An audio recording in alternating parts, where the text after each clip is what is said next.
Warning. This program contains strong language, auditory violence, and mental nudity.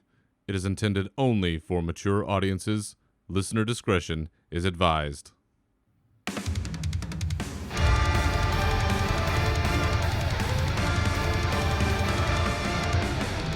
Welcome to your uncensored home for World of Warcraft news and opinions.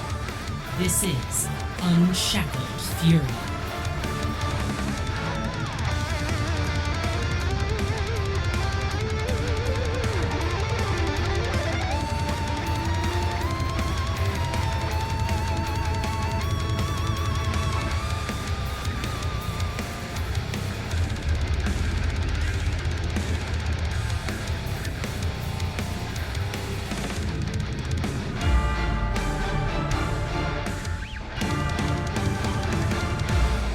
Night will soon fall on the Dragon Isles as new threats emerge on Azeroth, and we must once again be ready to answer the call. So welcome back for episode 147 of your uncensored home for World of Warcraft news and opinions, Unshackled Fury.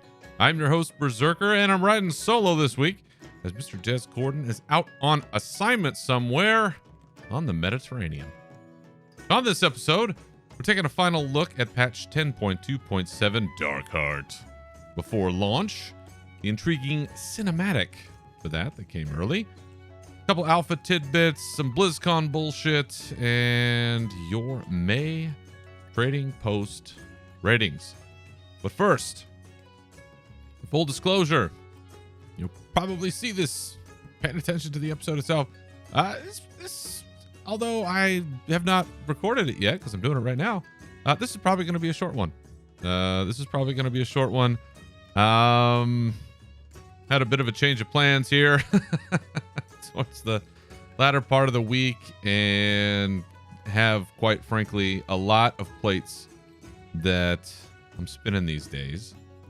But, had to get something out to the people. We have an important week this week for the history of this game, and I owe it to you fine folks who've ridden along and come with me on this journey to at least get something out this week. So apologies ahead of time. This is not going to be a 2-hour foray like last time, although even that's unusual.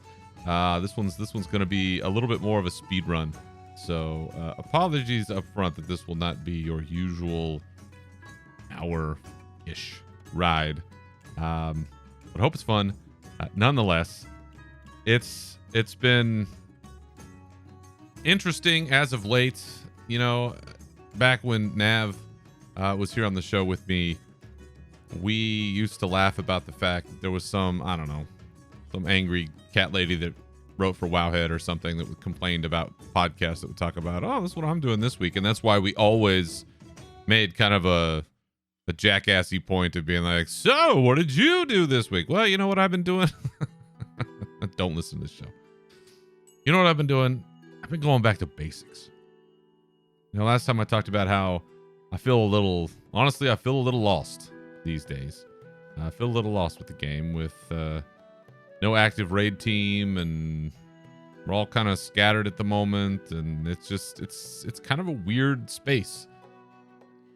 And I've always thought about going back to basics, just playing the game. Like it sounds like such a stupid thing to say. It's such a basic concept, but for so long I've been so focused as a player on just raiding. Like I raid, I get through the stuff, I get my shit, and then I log in and I raid, and that's the game. That's the game. That's what I do. And so to take a more relaxed view of things, to just clear my quest log, honestly, it's been really nice. Catching up on quests, quite frankly, I've had since I leveled in Dragonflight. Did you know that there are waygates in the Dragon Isles? Fuck, I didn't know until about 4 days ago, because I never finished that quest to get access to them. I knew I was getting something on my renown levels, but I had fuck all any idea what that meant. Now I have them. So excited. So, as you folks know, been around long enough. The show is it's part Warcraft news. It's part self-reflected diary on my part. And without Jez being here this week, you're getting a little bit more of that. So if you love this game as much as I do, and as much as others do, but you find yourself in a position of burnout, sometimes you just got to log out, stay logged out. You got to let that build. You got to let that heal. You got to take that rest. And I'll probably do that here myself in the not too distant future before the War Within and World Soul saga and everything kicks up in high gear. And we'll talk about what the timing for that might look like here before too long. But it's also just having fun, just playing the quests, just taking your time. You know, it's funny that the Mr. Pandaria coming back into fashion here in the not too distant future, and the whole slow down, that concept, that idea, right, was so prevalent during that era, and it still speaks true today. So if you find yourself in that space right now, we're kind of in that weird in between. Maybe season 4 isn't your jam. Maybe you're kind of just out there. Now's a good time to take a break. Or maybe play a little differently than you usually do. And maybe you'll find something that you've lost. Maybe you'll find something new. Who knows? But for myself, taking a look at this game from maybe an older kind of view, the old days, before there was raids, before there was any of that stuff, just playing the game and seeing the sights and having fun. That has been a welcome respite amongst all the other plate spinning. So that's where I've been in the game. That's what I've been up to, along with really enjoying outside of the game, getting back into wrestling, which I know there's a contingent of you that watch wrestling that also listen to this show, and you know that I am well versed in the days of the Attitude Era of WWF/E. And getting into it now because my son is getting into it. You know, we watched WrestleMania. We just watched Backlash in France, which was insane. The crowd there was hot. Really enjoying getting back into it. It is a good time. So if you're of a mind like that, good times right now. Well, wouldn't be an episode of Unshackled Fury if I didn't have a metal album of the week for you. As we have been doing in these recent, I don't know, year, how long we've been doing this. I got a great one for you this week. This comes from another legend of the thrash metal scene. This album, Tempo of the Damned by Exodus. Exodus, one of the all-time great Bay Area thrash metal bands. They were founded about an hour from my house. Near and dear to my heart. And this album, one of their, you know, they took a pretty long break. They released an album in 92 and then took a break until 2004 when Tempo of the Damned was released. But they have an amazing background. They were founded by Kirk Hammett, who you should know from Metallica.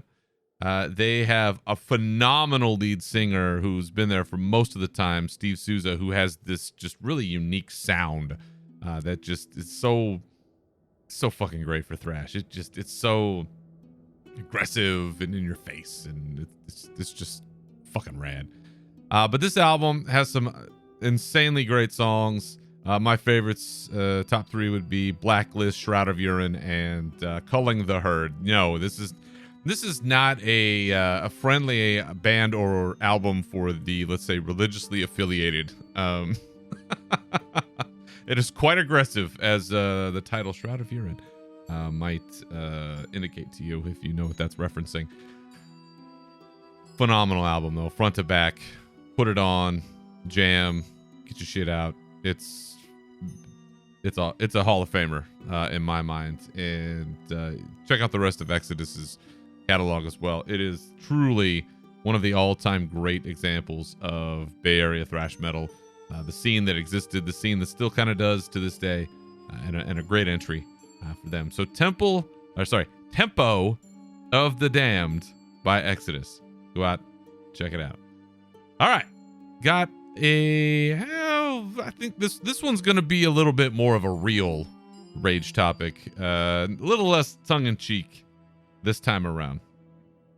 This is something that, yeah, I do want to talk about. So let's get into it. Let's rage. So there are many people who work on World of Warcraft. That's an understatement. A lot of people that work on it. And there are even fewer people who are responsible for the narrative direction of Warcraft. You've had a few different teams over time, but in the span of all of World of Warcraft's existence and Warcraft as a franchise, there's really only been so many people that have been responsible for the direction that it has gone, let alone the direction of all of the Blizzard franchises under the big blue umbrella.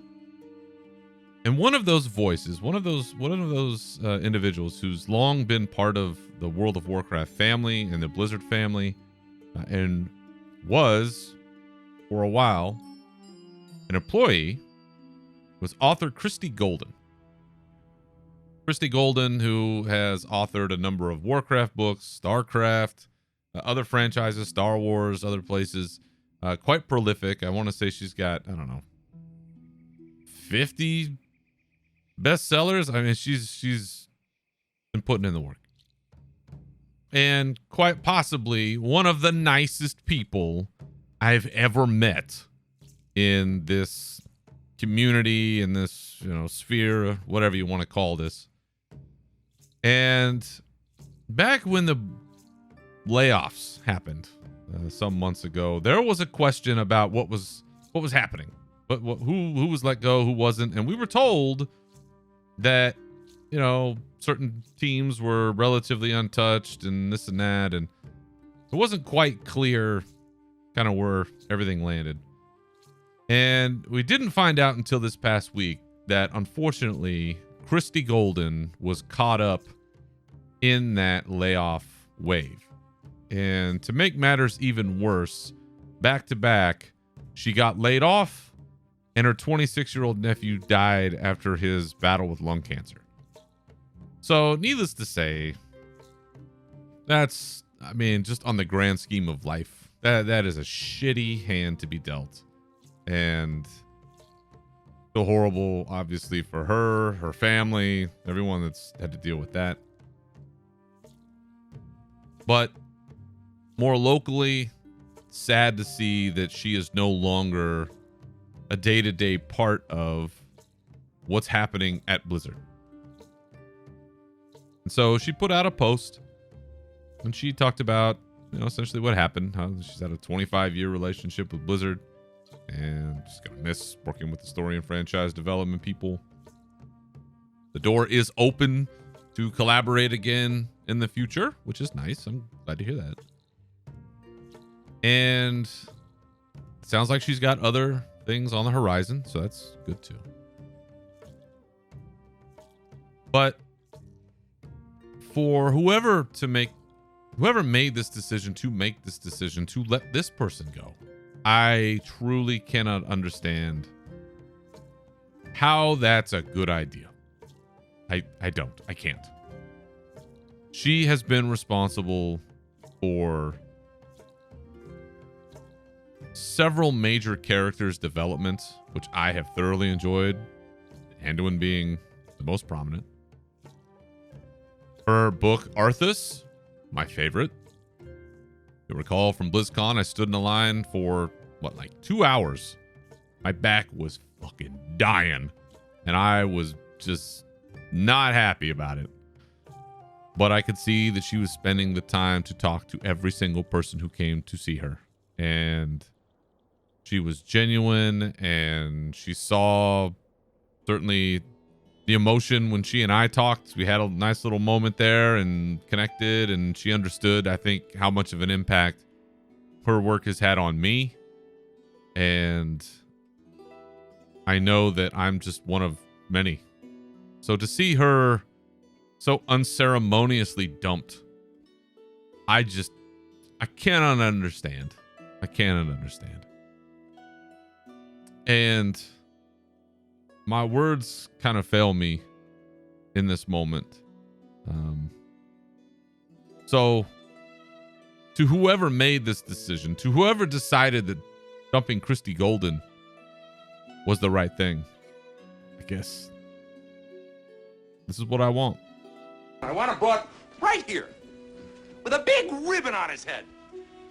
And I want to look him straight in the eye, and I want to tell him what a cheap, lying, no-good, rotten, four-flushing, low-life, snake-licking, dirt-eating, inbred, overstuffed, ignorant, blood-sucking, dog-kissing, brainless, dickless, hopeless, heartless, fat-ass, bug-eyed, stiff-legged, spotty-lipped, worm-headed sack of monkey shit he is. Hallelujah! Holy shit! Where's the Tylenol? Yeah. That's what I got to say. Whoever that made that decision. And then the other half of this is all of the commentary I've seen. You know, I found out about this on Reddit, which I fucking big mistake looking at that. I saw that she'd been laid off. And of course, the comments there are just god awful. And all of these fucking geniuses over there who think they know anything about how anything works over there internally, what she was responsible for, you know, all of these things. We know some because of what she's told us, but outside of that, you motherfuckers don't know anything. You don't know shit.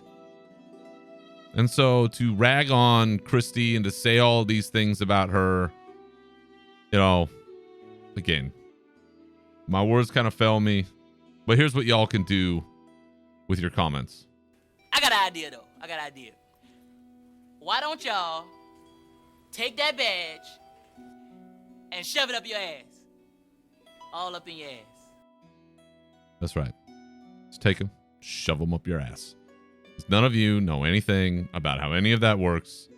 This is a delightful human in a space where there are few, and you fuckers just go out there and shit on her. So a big heartfelt fuck you from me to all of you that have been out there shitting all over Christy Golden. You know, you only be so lucky to have somebody like this who gives two shits about anything that you are involved in or anything that you like. And to treat this person this way out the door, unforgivable. Don't want you in the community. You don't need to be here. Criticism is one thing. Criticism is one thing. Constructive criticism all day long, no problem. We all gotta take it. We all gotta live with it. That's part of the gig. But just the outright hostility for this person? Jesus Christ. Get a life. I'm gonna miss her. Obviously. And I wish her well. Wherever she goes, whatever she does. Whoever made this decision, get wrecked. And for those that feel the need to shit all over her, you get wrecked too. All right. We got some news to talk about. We're going to talk about some news. We got a big cinematic we're going to talk about. Other fun stuff. So let's jump in to our news.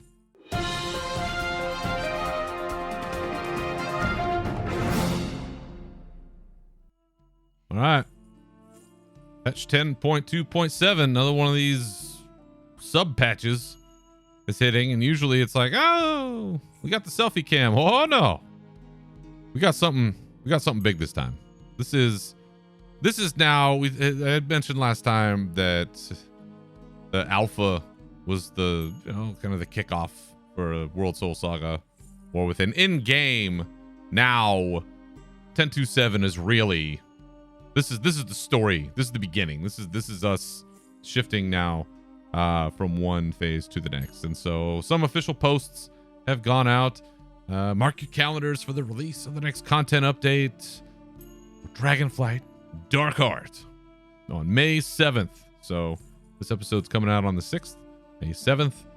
Should be the next day. I'm going to be diving into the final chapter of Dragonflight as it sets the stage for the upcoming expansion, The War Within. We got a couple new quest lines, heritage armor sets for Draenei and Trolls, 6 new hair colors for Kultiran humans. Something I am looking very much forward to is access to all Dragonflight quests, regardless of renown, for max level characters. I've got one left. This is only really for one, but I really don't want to have to grind out like 9 more levels of Dragon Scale Expedition rep. So Pretty happy about that. But along with this, we've kind of known for a while that there was a cinematic, like an in-game cinematic floating around out there, because there was an intro that we saw to The War Within, and it showed Ilaria Windrunner, and she was in Dalaran, and she was seeing some stuff, and you know, we're hearing these vision, you know, getting these visions and hearing these, whatever they are, sounds from somewhere. Something's going on. Well, we at least got part of it. I don't know that this is all of it that we're going to see in game, but this is at least part of it. And it involves a few pretty major characters and one that we've already talked about. So I'm really going to enjoy this as long as I can. And these involve Khadgar, Jaina, and Ilaria. So as we are wont to do around here from time to time, I'm going to go ahead and we're going to do a little live breakdown here of this. If you have not heard it, if you have not watched it, I recommend that you do that. But just in case, we're going to bust it out right here. So, Darkheart, in-game cinematic. Let's kick it off. We're in Dalaran. My people are no strangers to voices from below, but this radiant song is different. So that's Jaina talking to Khadgar, and we now know that whatever this is that we're hearing from Azeroth is, quote, radiant song. This is capitalized, radiant song. So this seems to be the thing that we're coalescing around. And it's hilarious that they still don't know where this is coming from, because Magni was screaming about Azeroth for what, 2 whole expansions or however long, and nobody seems to be putting it together. But anyway, clearly distressed, talking to Khadgar.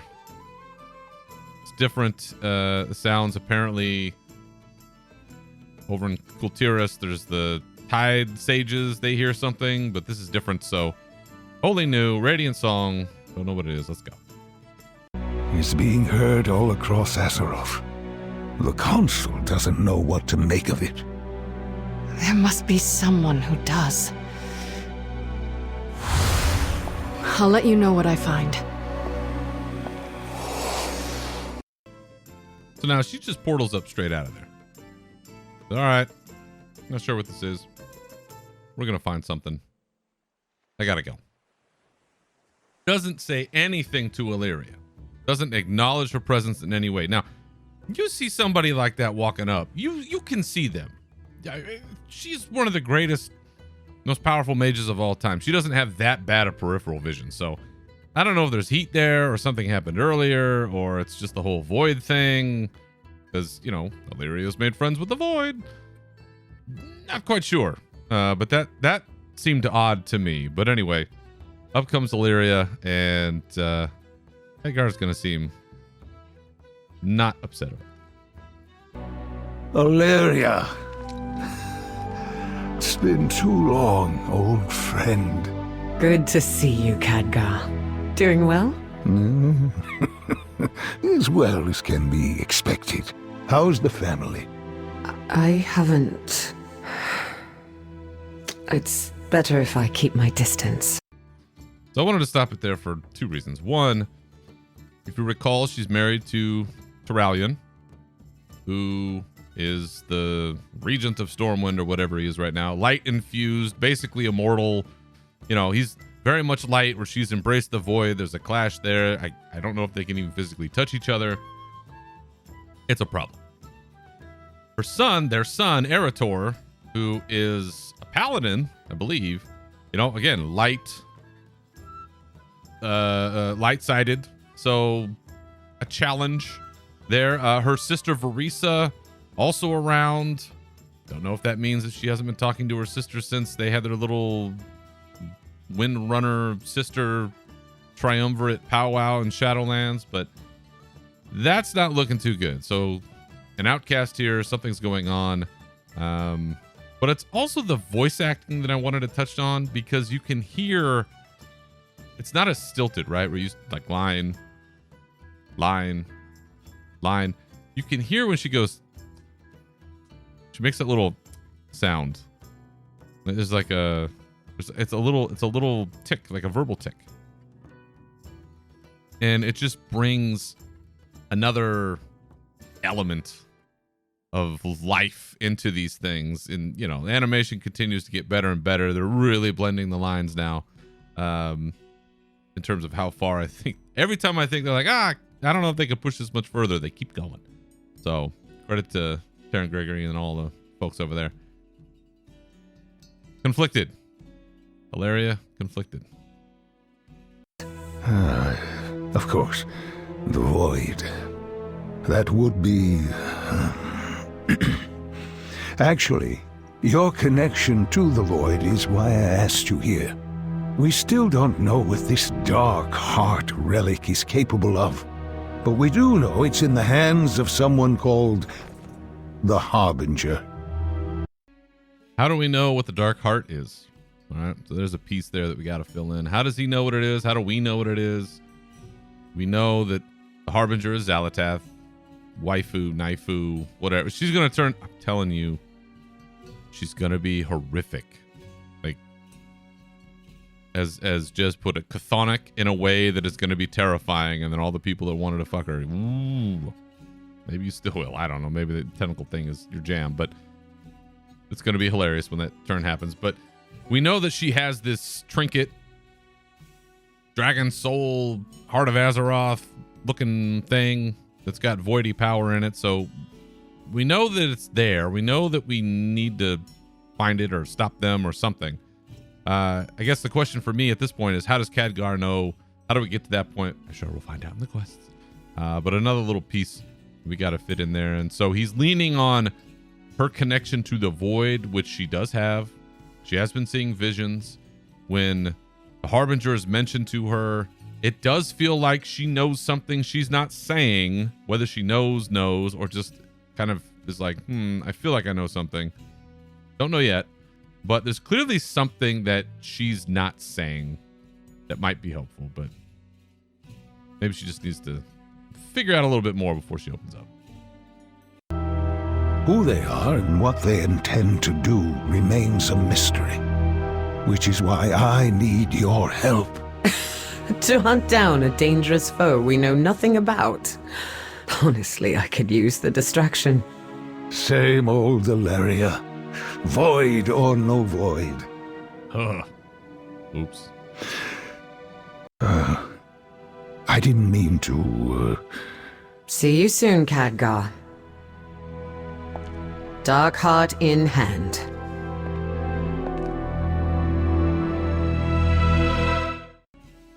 There you go. Big cinematic, always fun. Facial expressions looking great. But it's now on. The mystery is now on of the Dark Heart and how we figure out these early connections with the last images that we saw of Iridikron escaping and this Harbinger figure and all of these pieces. This is the first step of that long journey that's coming. And so it's really exciting to get it kicked off with a little cinematic. And I'm sure there'll be more. And this one may be longer when we actually see it. But good shit. Really excited about this one.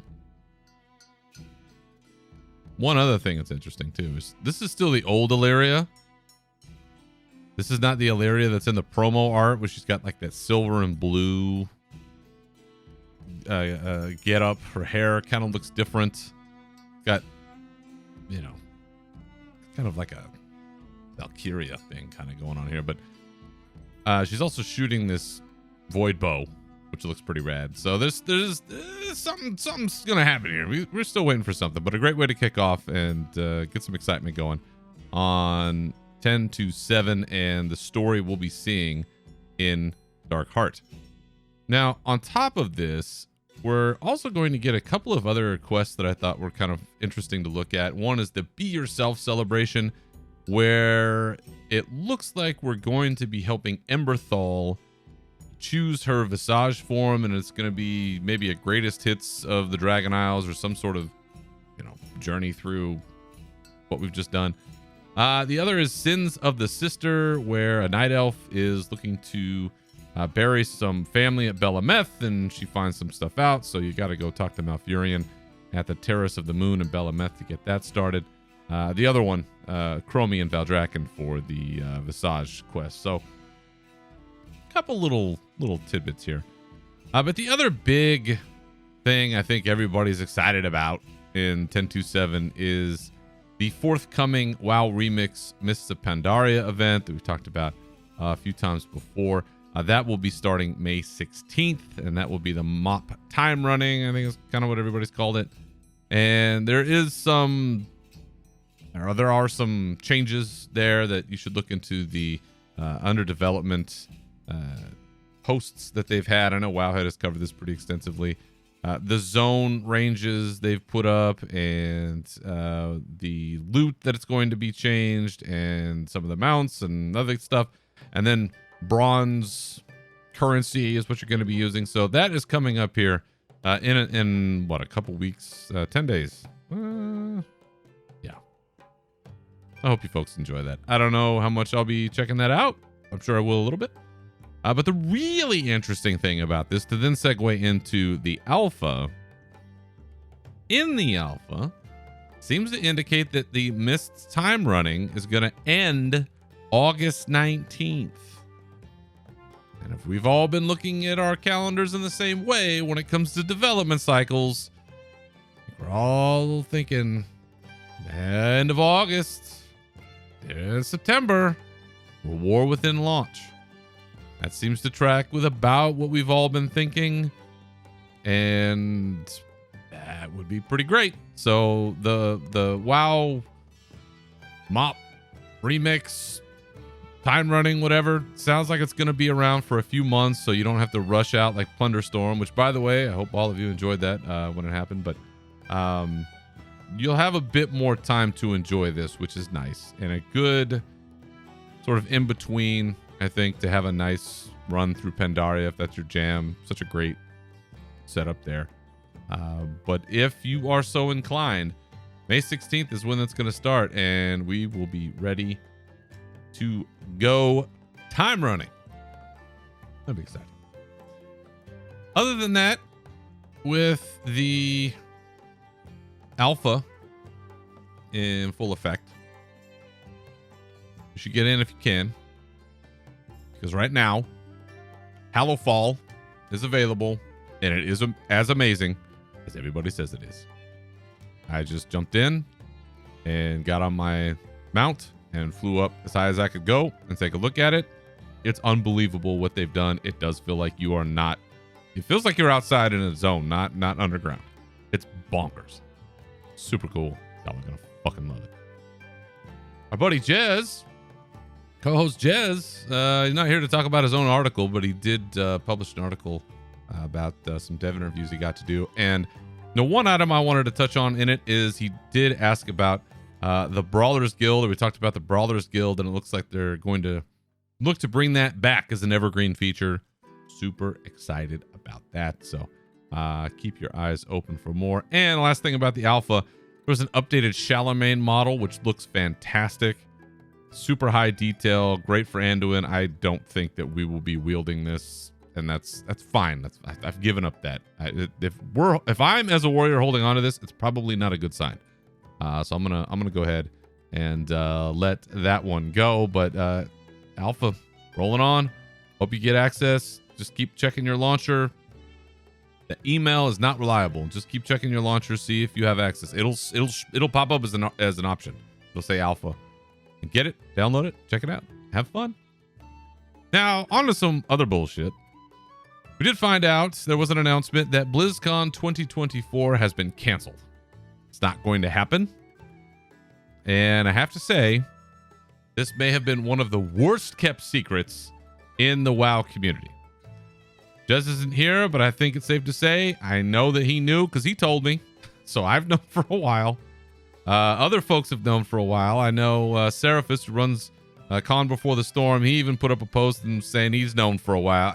It's not been a well-kept secret, I think, amongst the certain folks on high. And so they put out a statement. There's some articles about it, some back and forth about who's responsible. Ultimately, Blizzard has confirmed that they made this decision because it just doesn't line up with what they have going on. Totally understandable. A lot going on.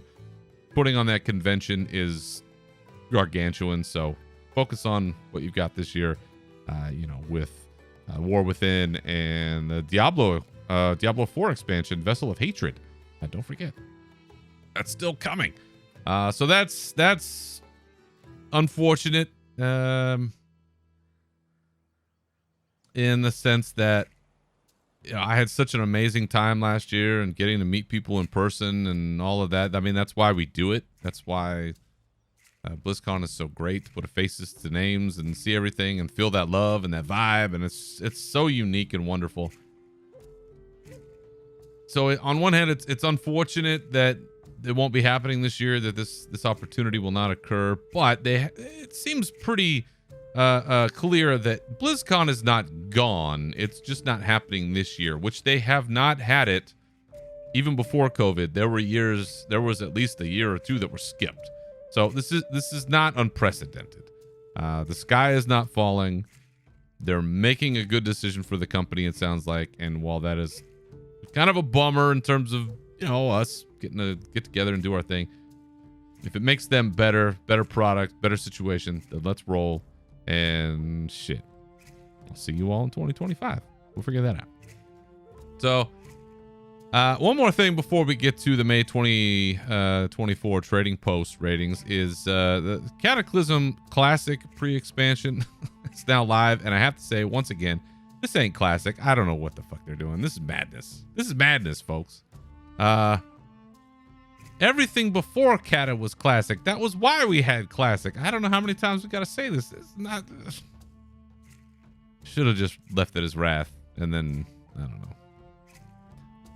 The only solution seems to be is to have a server or 3 dedicated to each version of the game. So like one is Wrath, one is Cata, maybe one's Panda, one's WoD. Oh God, WoD Classic.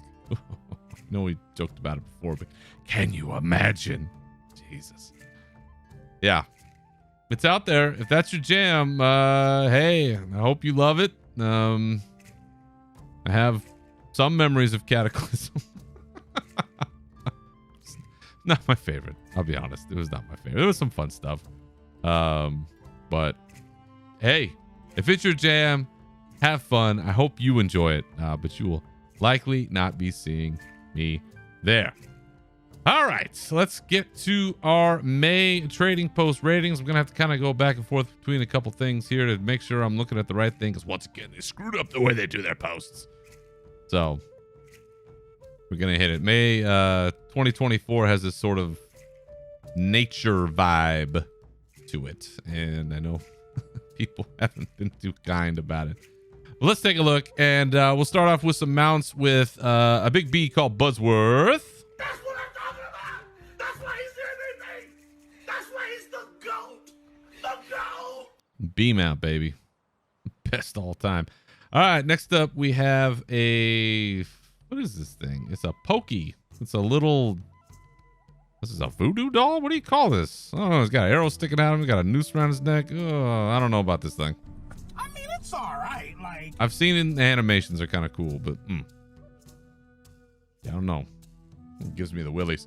All right, next up, the Amber Skitterfly mount. It's the biggest piece of dog shit. I think it's fake. I heard it's fake. I heard you drop 600 trader tenders and you don't get anything for it. I don't know if they hotfixed that yet, but oof, that's horrible. Next up, the returning Royal Swarmer Reigns. It's the biggest piece of dog shit. You want to filter arachnophobia filter? Filter the fuck out of this thing. It's terrifying. Terrifying. I don't want any piece of that. And last up on this list here for mounts is the Blazing Hippogriff. That's what I'm talking about! That's why he's the MVP! That's why he's the GOAT! The GOAT! Do you know how hard we had to grind to get Hippogriff mount back in the BC days? That thing was one of the best ever. So yeah, you damn right. That's one of the best. All right, Next up, we have the Highborn Scholars. What is this? Highborn Scholars gloves. Hands for 50 trader tender. I mean, it's all right. Like, Yeah. Gloves. You know, what are you gonna do? Not terribly exciting. Yeah, let's keep going. All right, next up we have the Sindori's Assassin's Shroud. I mean, it's all right. Like, Yeah. It's all right. 50 trader tender. Not a bad deal. Next up, Lively Treads of the Kalawek. that's what I'm talking about. That's why he's the MVP. That's why he's the GOAT. The GOAT. Kalawek boots. Gotta love them. Next up, the Dueler's Brick Shoulder Cape. I mean, it's all right. Like, It's a good color, and I like where we're going with this, but it's not as good as the Dueler's Midnight Shoulder Cape. that's what I'm talking about. That's why he's the MVP. That's why he's the GOAT. The GOAT. You're gonna notice a trend today, for sure, and that one's great. And let's go ahead and just do it now. The ensembles: Vagabond's Midnight Threads and Wanderer's Midnight Trappings. That's what I'm talking about. That's why he's the MVP. That's why he's the GOAT. The GOAT. Oh, and I got one more for you: the Trader's Brick Sarong. Oh wait, sorry, no, take them out of order. The Gloves of the Midnight Soiree. That's what I'm talking about. That's why he's the MVP. That's why he's the GOAT. The GOAT. And the Classic Midnight Tabard. That's what I'm talking about. That's why he's the MVP. That's why he's the GOAT. The GOAT. All the black ones, you gotta get them. They're fucking great. They look amazing. All right, now, where are we here? Trader's Brick Sarong, along with the Vagabond's Brick Threads Ensemble and the Wanderer's Brick Trappings Ensemble. I mean, it's all right. Like, Yeah, that's okay. Next up, we have Guys of the Golden Masquerade. Let me take a look at this thing. Ooh. that's what I'm talking about. That's why he's the MVP. That's why he's the GOAT. The GOAT. High detail on that. I love it. All right, next up, the Ebony Crown of the Red Rose. It's the biggest piece of dog shit. This, in my mind, it makes me feel like I'm getting like poked. Like just poked, just repeatedly poked. Nah. Not gonna do it. All right, let's head down to our weapons because yeah, we got a few this month. So Prime Evil Maul, two-handed mace, 75 trader tender. I mean, it's all right. Like, It's a Primeval Maul and it's two-handed. Yeah, you're gonna do some damage. All right, next up, Leaky Bucket, offhand for 75 trader tender. that's what I'm talking about. That's why he's the MVP. That's why he's the GOAT. The GOAT. I just like how creative it is. What can I say? Next up, the Forsaken Crescent. This is a returning offhand 100 trader tender. Ooh, I mean, it's all right. Like, it's okay. Next up, the Paradise's Golden Axe, one-handed axe for 300. It's the biggest piece of dog shit. Too expensive. And I'm going to take Lavish Floral Edge, Lavish Floral Stock together. I mean, it's all right. Like, I get where they're going. If this is your jam, I can see how you love it, but not quite for me. Next up, the Sunny Bouquet. that's what I'm talking about. That's why he's the MVP. That's why he's the GOAT. The GOAT. It's the wordplay. Bow, B-O-W-Q-U-E-T, bouquet. I fucking love it. Next up, the Sunny Floral Staff for 300. I mean, it's all right. Like, It's okay. The next up, returning Arsenal Blades of Elune, one-handed swords for 600 trader. 600? It's the biggest piece of dog shit. I was about to give it a better rating, but that price is too high. Now, I saved the best for last year. The Valajar Champion's Great Sword, two-handed sword for 200 trader tender. that's what I'm talking about. That's what I'm talking about. That's what I'm talking about. That's what I'm talking about. That's why he's the MVP. That's why he's the GOAT. The GOAT. I don't care what you think about the rest of this month, but that thing is fucking great. Everybody should have that one. Everybody. And last up, this month's bonus reward, Wings of the Amber Monarch. I mean, it's all right. Like, They should be bigger. That's what I'll say. They should be bigger. All right, that is your May 2024 Trading Post ratings. They don't have to be yours, but they are mine. Get out there and check it out for yourself. All right. I think we've done enough damage for one episode. I definitely went longer than I thought I was going to, but thank you all for tuning in. And remember, you can always follow me, Jez, and the show on Twitter at Berserker Rage, Jez Corden, and Unshackled_Fury, on Blue Sky at Berserker and Unshackled Fury, as well as on Twitch at Unshackled Fury and Real Berserker. You can also join our Discord, links for which are on the profile of the show on Twitter and on our bonus roll page. Feel free to contact the show with your questions, comments, or otherwise through any of those resources or on shackledfury.com, and you can find this show wherever you get your podcasts. So once again, thank you for listening. Remember to keep your swords wet and your banners high, and we'll see you next time. Farewell.